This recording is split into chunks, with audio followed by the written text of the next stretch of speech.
Now, broadcasting from behind enemy lines, deep in the trenches of the Patriot resistance, leading the charge in the battle for liberty, this is the Jayson Veley Program.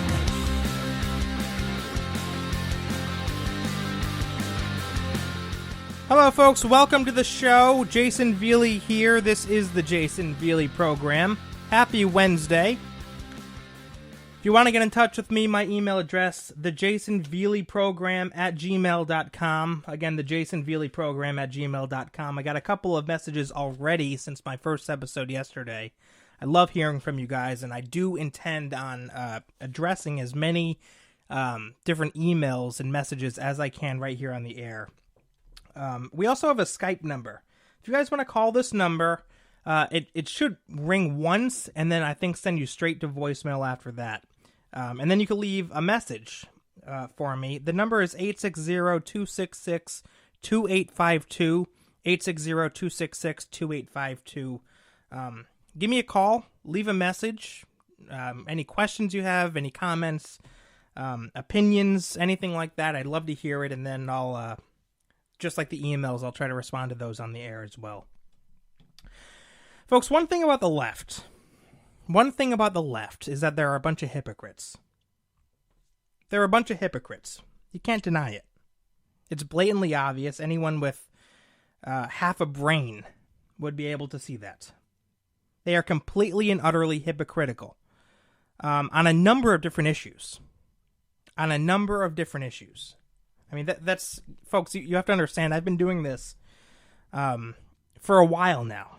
I've watched liberals, I've listened to liberals, I've been surrounded by liberals more than I'd like to admit.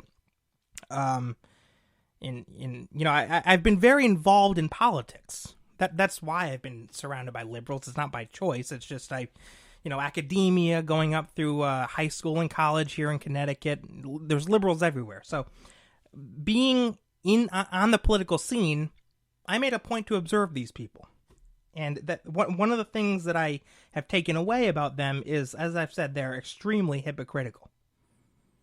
They contradict themselves all the time.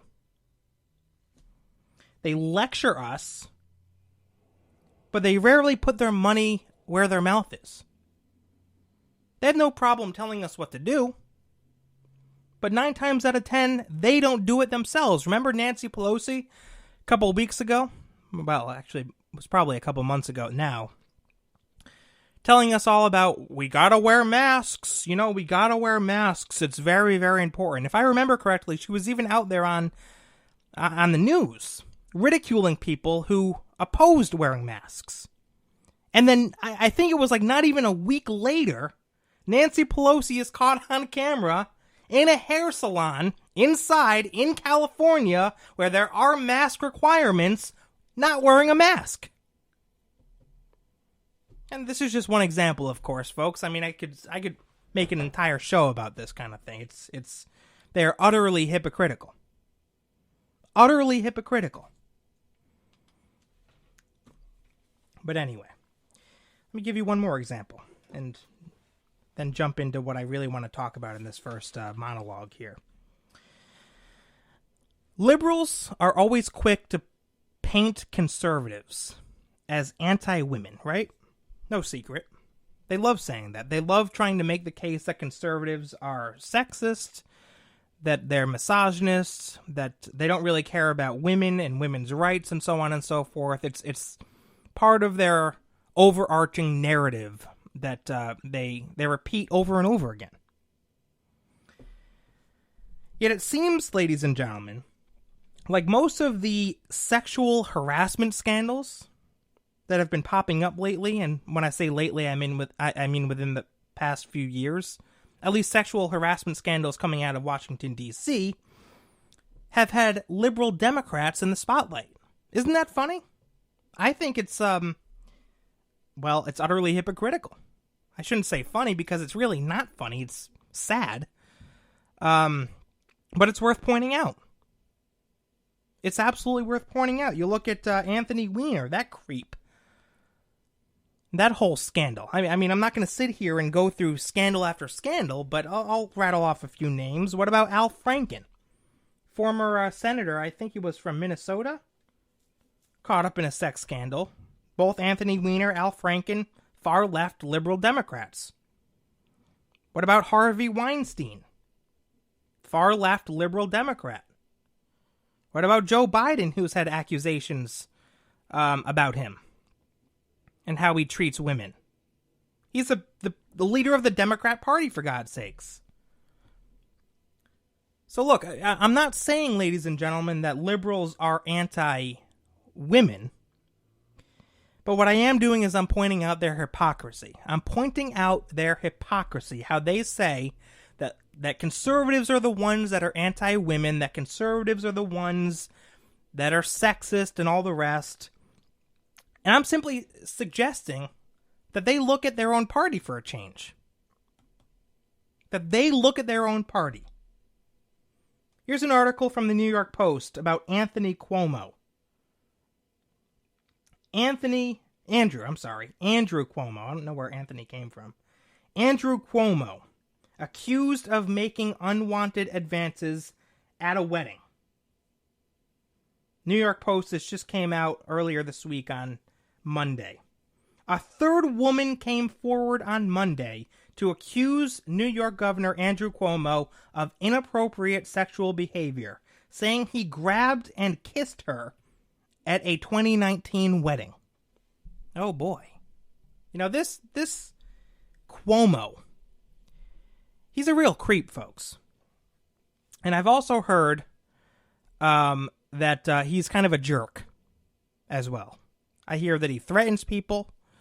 I hear that he blackmails people that he works with. And obviously he sexually harasses people too.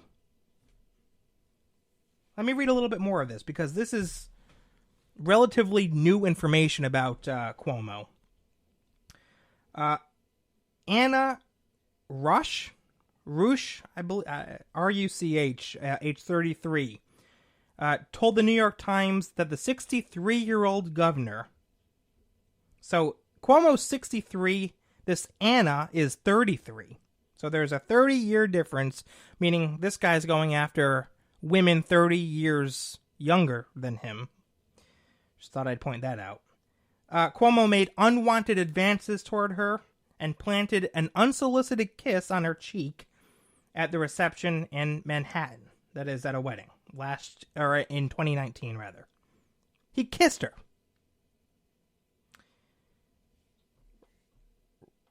Rush recalled, he said, "Can I kiss you?" She said, "I was so confused and shocked and embarrassed." Let's see here. Rush, a former member of the Obama administration and the 2020 Biden campaign, said she met Cuomo at the crowded wedding reception in September of 2019. Within moments of being introduced, Rush claims. I'm pretty sure I'm not... I don't think Rush is how you pronounce it, by the way, but I'm just going to keep saying Rush because I want to. What do you think of that? Within moments of being introduced, Rush claims the governor put his hand on the small of her lower back, which was exposed in an open back dress. Okay, so he's already starting to be pretty creepy. I promptly removed his hand with my hand, which I would have thought was a clear enough indication that I was not wanting him to touch me, she told the Times. But the governor apparently didn't get the hint. He allegedly noted that Cuomo seemed aggressive, and then placed his hands on her cheeks and asked if he could kiss her, loudly enough for a friend of hers to hear. I turned my head away and didn't have words in that moment, Rush said. She said that she was so shocked she had to ask a friend whether the governor's lips had actually touched her face as she was pulling away. She was told that he kissed her cheek. But, of course, it was meant to be a kiss on the lips. The friend captured the creepy encounter in a series of photographs, including one Rush also provided to the Post that shows Cuomo grasping her face. It's the act of impunity that strikes me, Rush said. I didn't have a choice in the matter. I didn't have a choice in his physical dominance over me at that moment. And that's what infuriates me. Well, it should infuriate you. This is the third woman coming forward with allegations like this. I believe two of the women worked for Cuomo, and this third woman did not, as best I understand it. But isn't that creepy, folks? I'm just getting this on the record, because this has been kind of spiraling out of control, and I felt that I had to address it. Take a little bit of time here. I wanted to give you a little bit of the details. Again, to reiterate the fact that Cuomo is, he's a weird dude. He's a very, very creepy man, ladies and gentlemen. And you know what? There's an ongoing, I believe there's an investigation going on. I don't know if it's officially kicked off yet, but it will be. And I'll say this right now, depending on the results of that investigation, Cuomo should resign. Cuomo should resign. This is absolutely disgusting, absolutely inappropriate. And you know what, ladies and gentlemen, dare I say that there's probably more women that have not come forward yet, that aren't doing so for whatever reason. Hell, maybe Cuomo is blackmailing them. I don't know, just a thought. I'm not saying he is, it's just, a possibility. But I bet there are more.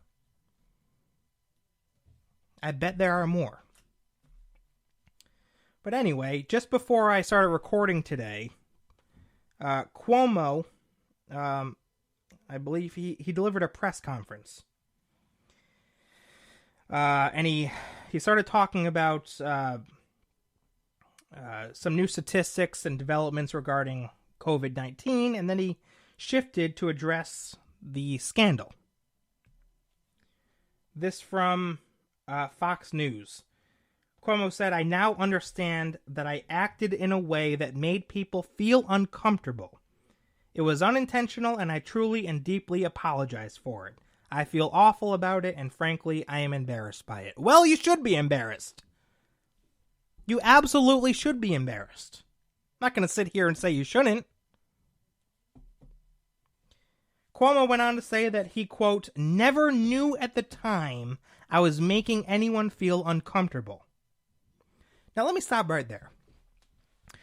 Never knew he was making someone feel uncomfortable? Ladies and gentlemen, it's really not that hard to read body language. It's really not. He means to tell me that Anna Rush, the girl I just told you about, when he kissed her at that wedding reception, when she kind of pulled away, when she actually took his hand and pulled it away from the small of her back, that wasn't enough of a hint? He didn't at that moment say, okay, gee, maybe I crossed the line? So he's lying there, ladies and gentlemen. He's absolutely lying. He has to be. When he says that he never knew at the time he was making anyone feel uncomfortable. Yeah, you did. Yeah, you did. You didn't give a damn. That's the truth.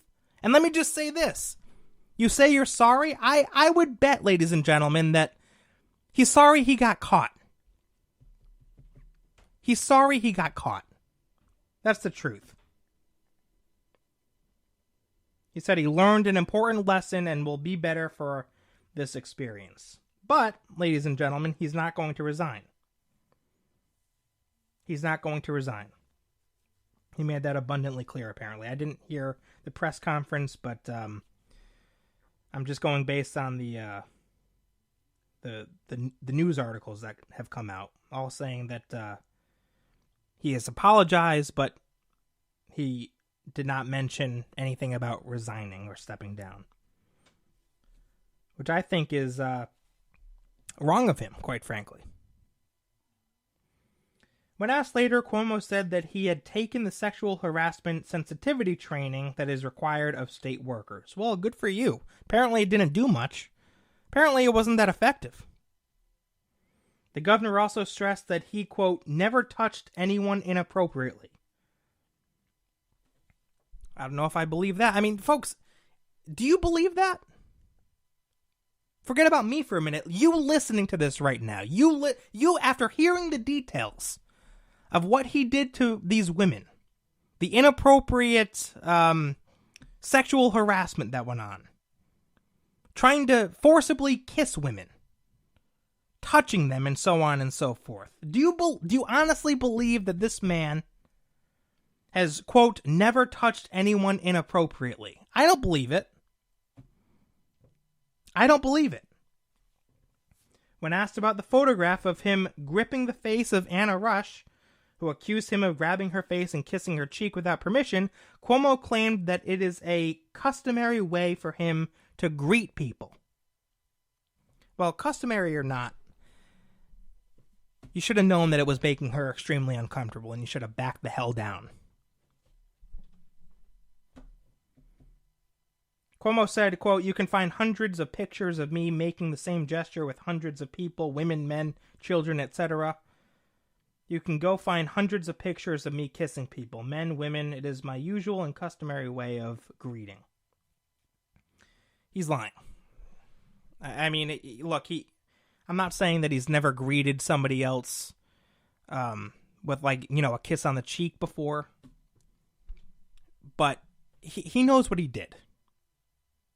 He knows what he did. Let's not pretend here that these women coming forward, you know, he was just kind of trying to be polite. Of course he wanted, you know, a little something more than that. What is it, customary to put your hand on the small of a woman's back too? To say, can I kiss you? Apparently, I could go into other allegations against this man from the other two women, but we only have so much time on this show. But the point is, this man knew what he was doing. Wasn't, you know, just wasn't customary. He knows what he was doing. And I think that he should have resigned if, again, depending on the results of this investigation.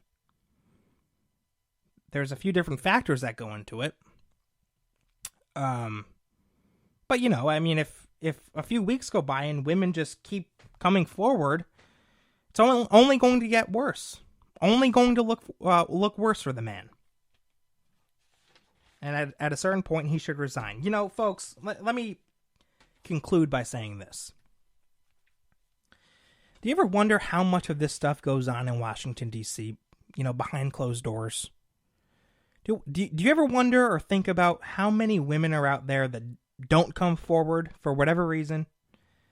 Forget about Democrat and Republican for a minute. I'm not talking about that anymore. Just politicians in general, people of power.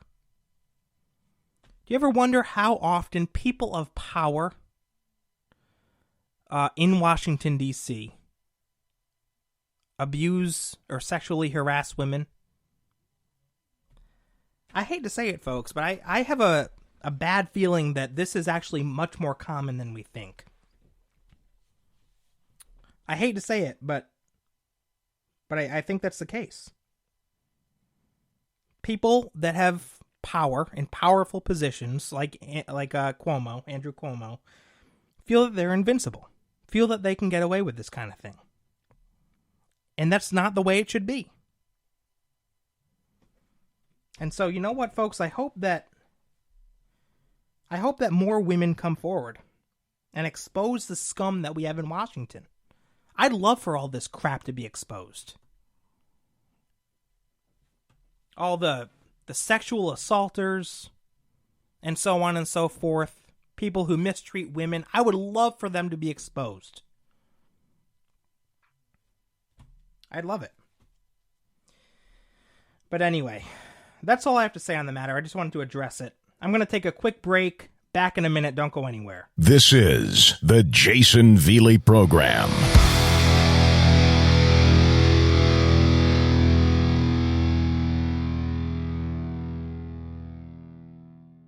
Conservatives. How many times have you been called a racist by someone on the left? What about sexist, bigoted, homophobic, xenophobic, right-wing radical extremist? These are all buzzwords that liberals use as a means of labeling conservatives as something that they're not. And let me tell you something, I, like most of you, am getting pretty damn sick of it. That's why I started my own conservative comedy series, Living with a Liberal. Hosted on the popular video sharing app TikTok, Living with a Liberal features two fictional characters, played by yours truly, whose political differences could not be more obvious.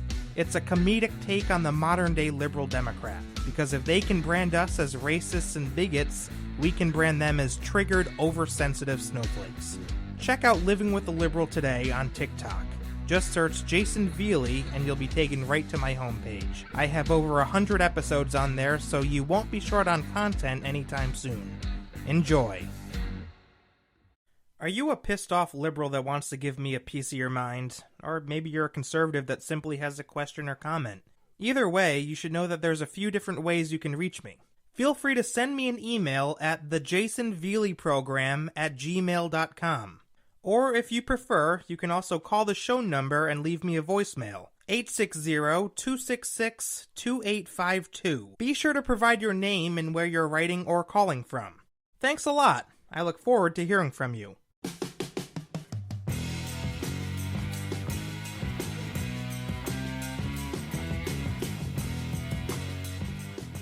Alright folks, welcome back to the show.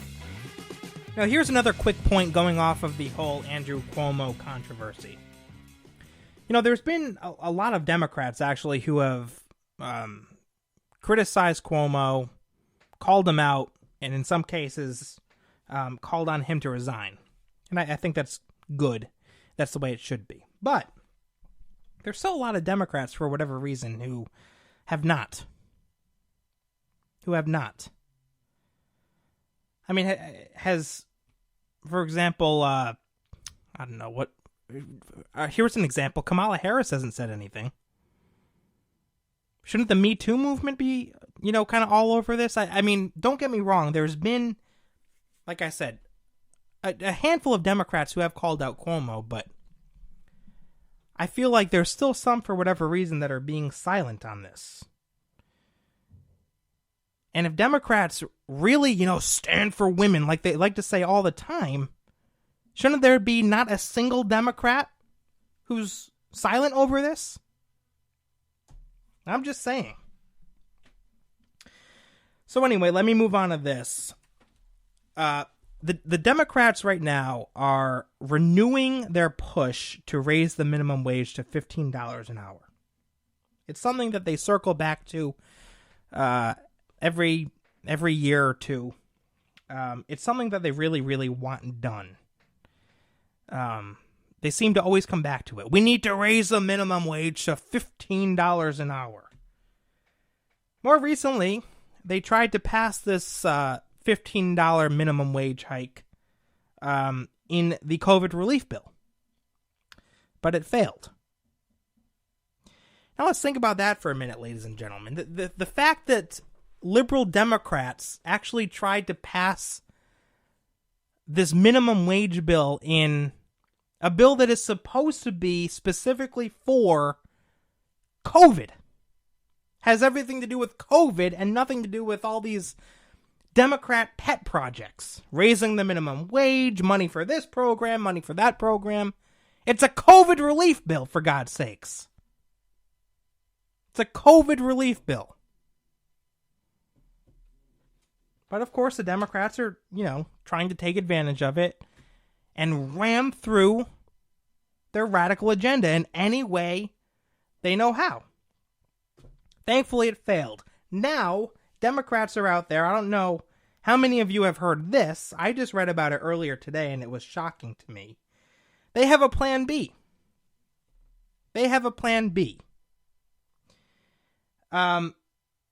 Let me read a little bit of this. CBS News. By the way, this is probably one of the only times you'll hear me read from CBS News on this show. Because, well, they're CBS News. But Senate Democrats are racing to finalize a new tax provision that would penalize large companies that pay low wages. The move comes after the Senate parliamentarian Elizabeth McDonough ruled Thursday night, that is last Thursday, that a $15 minimum wage hike cannot be included in the Senate COVID relief package. So again, it failed. They couldn't get it through in the COVID relief package. And so now they're on to Plan B, which again is a new tax provision that would penalize large companies that pay low wages. So they're saying essentially, look, if we can't make it a law that $15 is the minimum wage, the federal minimum wage, what we're going to do now instead is we're going to penalize companies through the power of the government, the iron fist of the government. We're going to penalize companies who we don't think pay their employees enough. Government overreach much? Conservatives everywhere should be worked up about this. This is absurd. The plan being drafted by aides to Senate Finance Committee Chair Ron Wyden of Oregon, in close consultation with Senate Budget Chair Bernie Sanders of Vermont. Can that guy just go away, by the way? Just retire to like an old log cabin in Vermont somewhere. Leave us the hell alone. The plan would impose a 5% payroll tax penalty on, quote, very large companies that do not pay workers a certain amount. That amount is still unclear. Wyden favors $15 an hour, but is currently seeking feedback from fellow Democrats on that figure and on exactly which companies would face the penalties. Everyone in the caucus is envisioning very large companies. Think Walmart, Amazon, a Senate Democratic aide told CBS News. So, again, folks, the plan is they're going to target large companies, quote unquote. And they're going to say that, look, if you large companies don't pay your employees enough money, an amount that we deem acceptable, we the Democrats deem acceptable, you're going to be penalized by way of a 5% payroll tax penalty. Now look, you might make the argument, well, these companies can afford it, right? We're only talking about big companies here. We're talking about Amazon and Walmart. Ladies and gentlemen, let me raise this point. Just because you work for a large company doesn't mean that you deserve $15 an hour.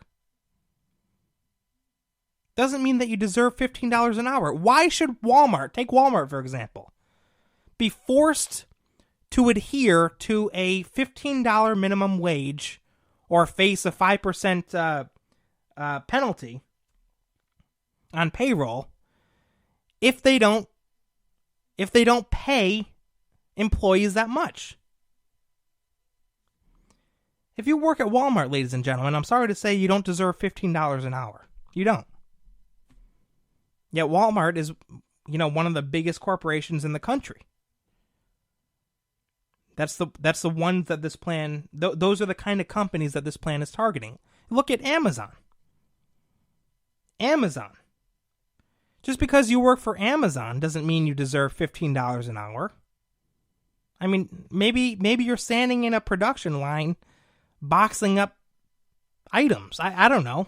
Throwing things into a box, ladies and gentlemen, isn't a $15 an hour job. It's just not.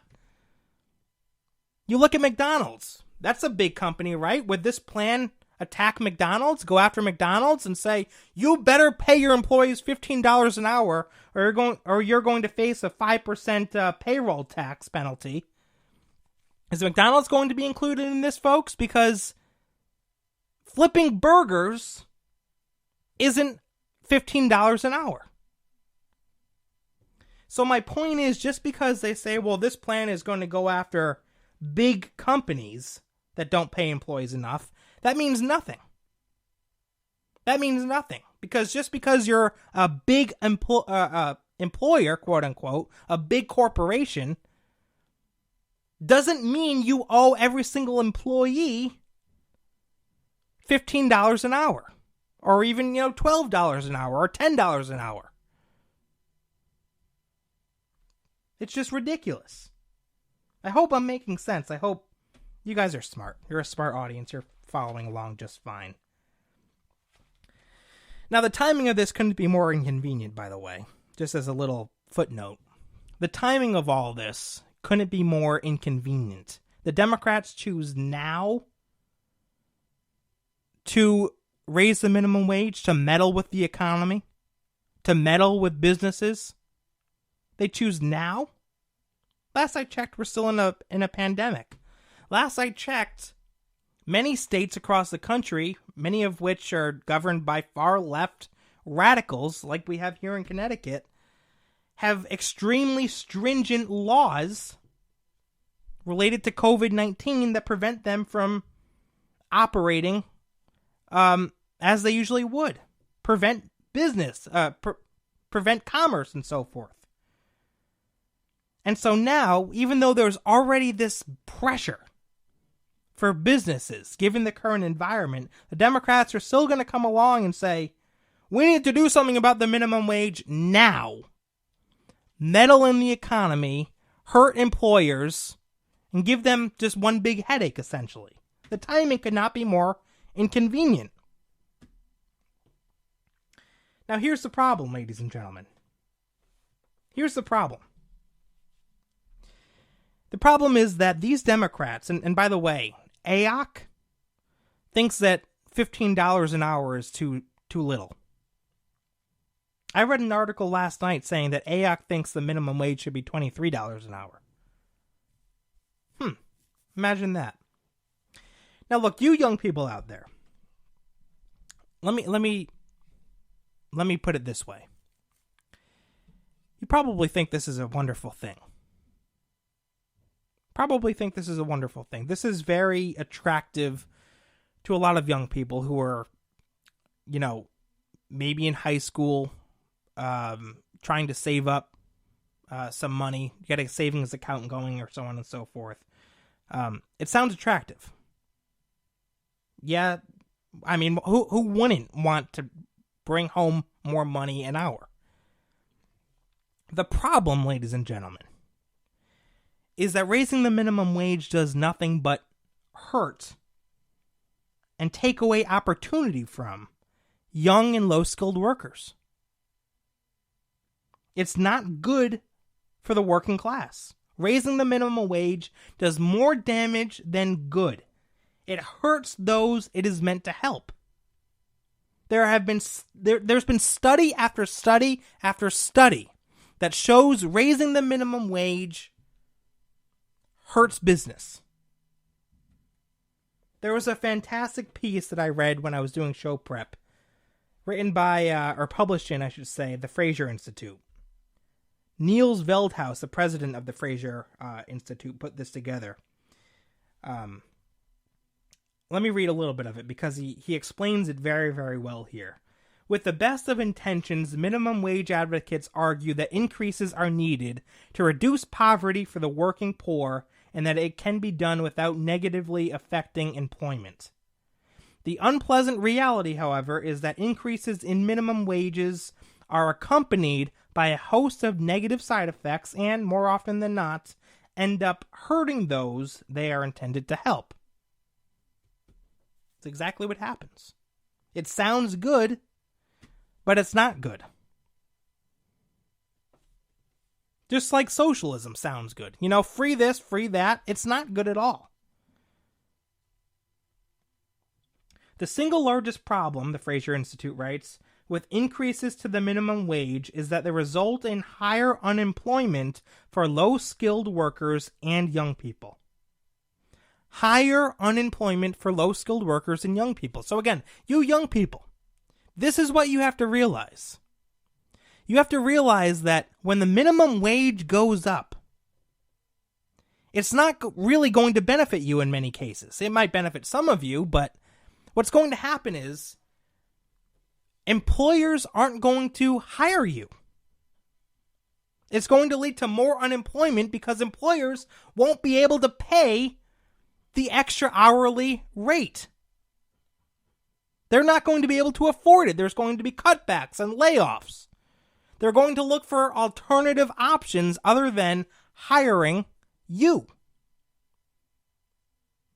Whether that's, I don't know, consolidation of different jobs within a business, or robotics and machinery and technology taking the place of employees. They're going to look for alternatives to hiring. And the unemployment rate for young and low-skilled workers is going to go up. Because employers don't want to dish out $15 an hour for someone who, no offense, is young or low-skilled.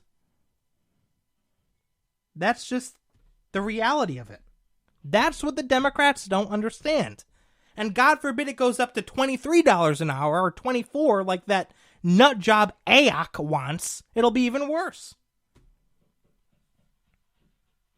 A little bit more from this article. Again, I'm just reading it to you because it outlines it very, very well, in my opinion. A recent study by two of the world's most renowned minimum wage experts, University of California professor David Newmark and U.S. Federal Reserve Board economist Dr. William Washer, comprehensively reviewed all of the academic studies of minimum wages over the past 15 years.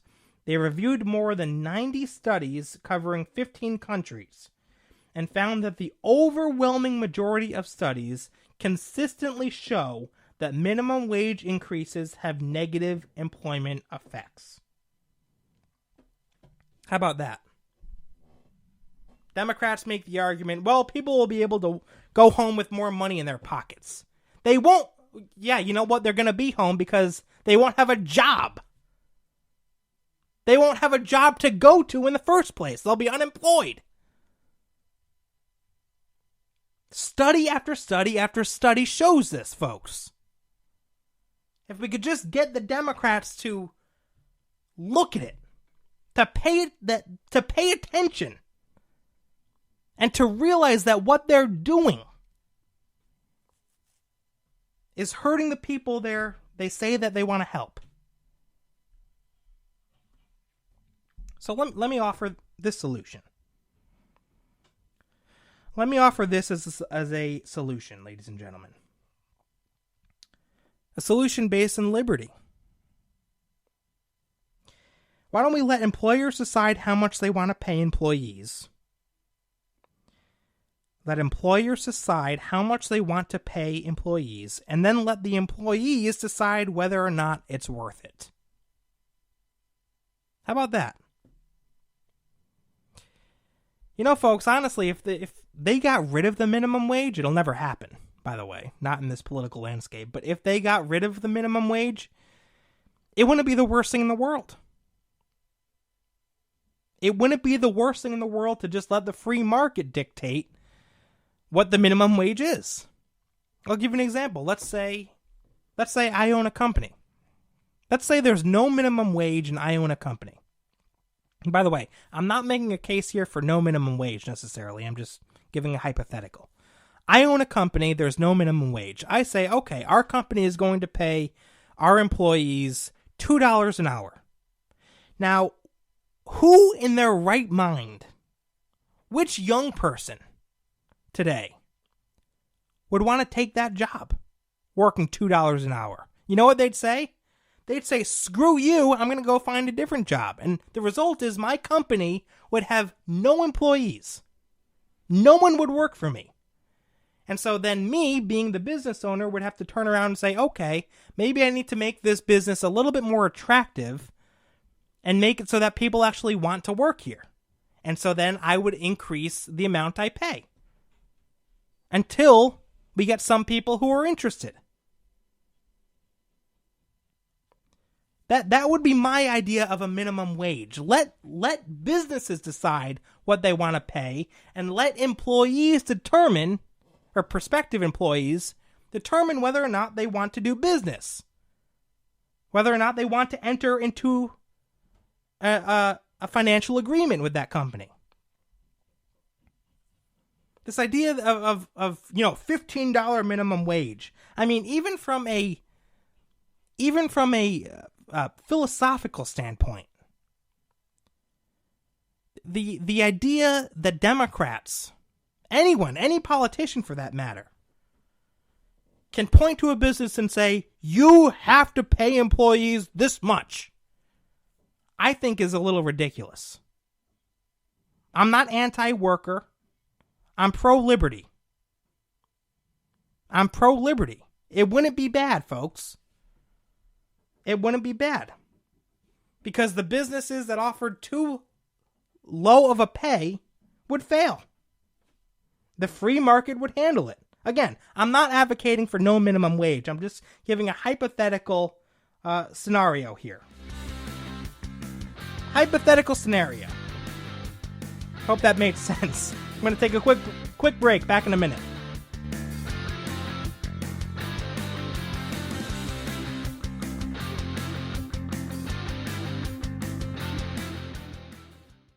Conservatives. How many times have you been called a racist by someone on the left?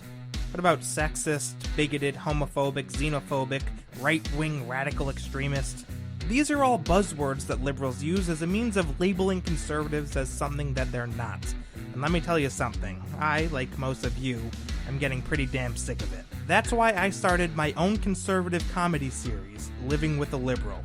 Hosted on the popular video sharing app TikTok, Living with a Liberal features two fictional characters, played by yours truly, whose political differences could not be more obvious.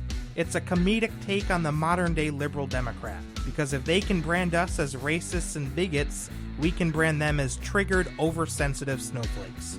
Check out Living with a Liberal today on TikTok. Just search Jayson Veley and you'll be taken right to my homepage. I have over 100 episodes on there, so you won't be short on content anytime soon. Enjoy. Are you a pissed off liberal that wants to give me a piece of your mind? Or maybe you're a conservative that simply has a question or comment. Either way, you should know that there's a few different ways you can reach me. Feel free to send me an email at thejaysonveleyprogram@gmail.com. Or if you prefer, you can also call the show number and leave me a voicemail. 860-266-2852. Be sure to provide your name and where you're writing or calling from. Thanks a lot. I look forward to hearing from you.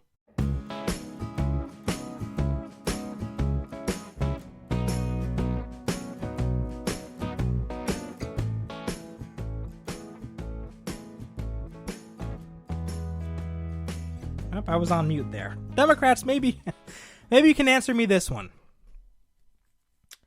Let me ask you this. Why stop at $15 an hour? In other words, if your premise is that we need to raise the minimum wage to benefit the working class, if that's your argument, that more money, the higher the minimum wage, the better it is. Why stop at 15? Why not go to 20? Why not go to 30? Why not 40, 50? Hell, why not a $75 an hour minimum wage? I mean, if we're going on your premise that more is better, why not really spike it? Why not do it right? I'm just saying. Anyway, enough on that. Let me get to this. Been chomping at the bit to talk about this all day. Dr. Seuss is canceled. Yep, that's right. Dr. Seuss is canceled because Dr. Seuss and their books are racist and insensitive, apparently. The latest victim of cancel culture, which is plaguing this country. Breitbart.com reporting 6 popular Dr. Seuss books, including And to Think I Saw It on Mulberry Street and If I Ran the Zoo, will stop being published because of racist and insensitive imagery. Dr. Seuss Enterprises told the Associated Press in a statement, quote, "These books portray people in ways that are hurtful and wrong. Ceasing the sales of these books is only part of our commitment and our broader plan to ensure Dr. Seuss Enterprises catalog represents and supports all communities and families. The Associated Press reported that the, quote, racist and insensitive depictions played a part in their removal.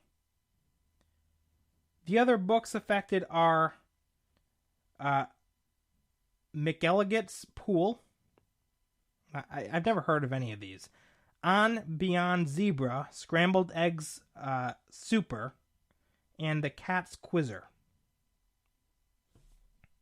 Never heard of any of them. But I did, however, because I was very curious, I did find an audiobook on YouTube of one of these books because I wanted to know, what was so insensitive about it? What was so racist about it? And I believe the one that I found was, which one was it? It was the zoo one, If I Ran the Zoo.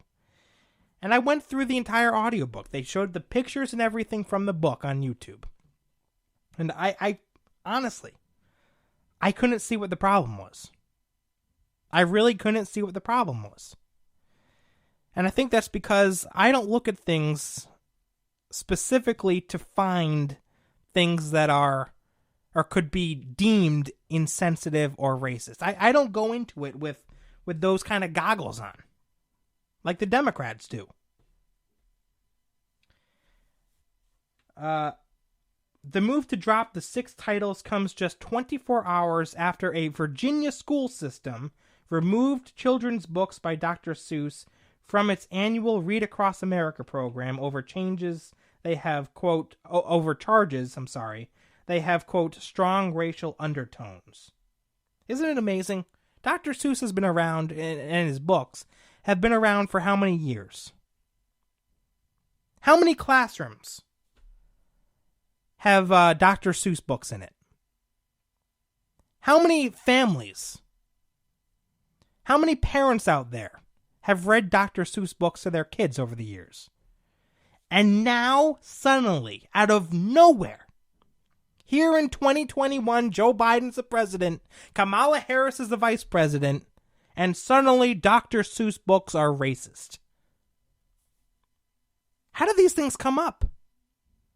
What is it? Fine, all throughout history, and then all of a sudden, we have this, some kind of an epiphany. Oh, that's racist. We didn't realize it all along, but now it's racist. What? Are you kidding me? A little bit more. Because Joe Biden broke presidential tradition when he left out any mention of Dr. Seuss at the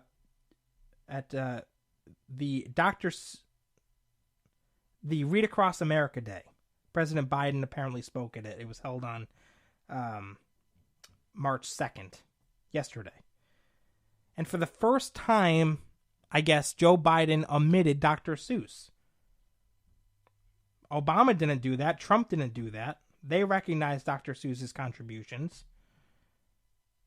Biden didn't. He snubbed Dr. Seuss. And of course it's because of what's going on now. What happened in that Virginia public school system. What's going on now at the publishing house. How they're canceling the books. It's the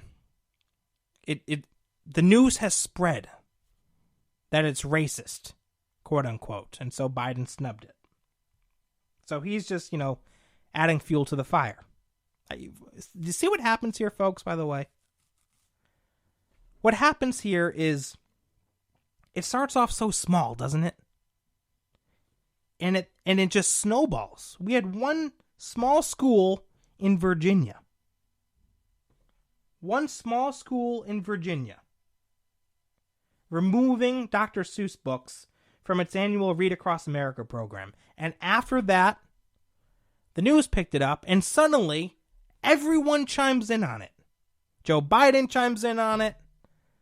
The Dr. Seuss Enterprises company chimes in on it. They suddenly agree. I've heard that Universal Studios in Orlando now is examining their Dr. Seuss world or whatever it's called. I mean, it's ridiculous how fast these things just catch fire. And for nothing. For nothing. I want to do a full episode on cancel culture at some point, because I have a lot of thoughts on it, and it's getting out of hand. I only have a few minutes left, so let me just say this. Here's why cancel culture is a problem. First of all, I don't think anyone would deny, I hope no one would deny, that cancel culture exists. This isn't just, a phrase that conservatives came up with. I don't even know if conservatives came up with it. But cancel culture is a real thing. This is happening before our very eyes. One of these shows, I'm going to make an entire list of everything that's been canceled. The Washington Redskins will be on it. The Cleveland Indians will be on it. The Mr. Potato Head will be on it. Now Dr. Seuss will be on it. I mean, there's an entire list. Aunt Jemima. It goes on and on and on. And so the problem, folks, is that anything can be seen as racist or sexist or insensitive if you look hard enough. If you really look hard enough, if you want it to be sexist or racist, chances are you can make a case that it is somehow sexist or racist. That's the problem with cancel culture. We have these people who look at innocent things like Dr. Seuss books or Mr. Potato Head, and instead of seeing innocence, they see racial undertones. Now, I don't see that sort of thing. I would venture to bet many of you listening don't go about life looking at everything from a racial perspective, from a perspective of, is that sexist or isn't it sexist? I don't think like that. A lot of you probably don't think like that. Democrats do. Democrats do. And hence we have cancel culture. So my question to Democrats, I have a lot of questions for Democrats actually, but I guess one of the more pressing questions would be, where does this end? Where does this end? What is your end game here? Are we just going to continue looking for things that have racial undertones, quote unquote? Things that could be considered insensitive to a small minority of people? Is that what we're going to do until the end of time? Because this is getting out of hand. This is not slowing down, it's speeding up. We're becoming more and more sensitive as a people. And the reason that's a problem, folks, is because there's going to come a point, maybe we're already at that point, where people will be terrified to do or say anything. Where businesses will be terrified to, write a new book or create a new product because they're so scared at what the reception will be. Will this be taken out of context? And this is particularly true for, entertainment, right? I mean, publishers like Dr. Seuss Enterprises, for example, or companies such as that. Companies that have to be creative to produce what they produce. Creativity is going to take a blow. Because, again, people are going to be terrified to accidentally, inadvertently come up with something that is going to one day be deemed racist or insensitive and be shut down. It's an attack on liberty. It's an attack on free and independent thought. And it's really an initiative that has no end, does it? I mean, there isn't an end game. I guess I just answered my own question. There isn't an end game to this. There's no finish line. This is just going to keep going on and on and on. It's just going to keep snowballing and snowballing. Until we're a country that literally thinks every single thing is racist. Again, maybe we're already at that point. I don't know. But that's all I have to say on the matter. Again, I'll go into cancel culture more in a future episode. But I don't have the time right now, unfortunately, to give it the proper attention that it deserves. But that being said, folks, it's time to wrap up. I want to thank you all very, very much for listening here on this Wednesday evening. I'll be back tomorrow, Thursday, for the last show of the week. And then after that, I'll be back the following Tuesday. Thanks so much for listening. God bless. And God save this great nation.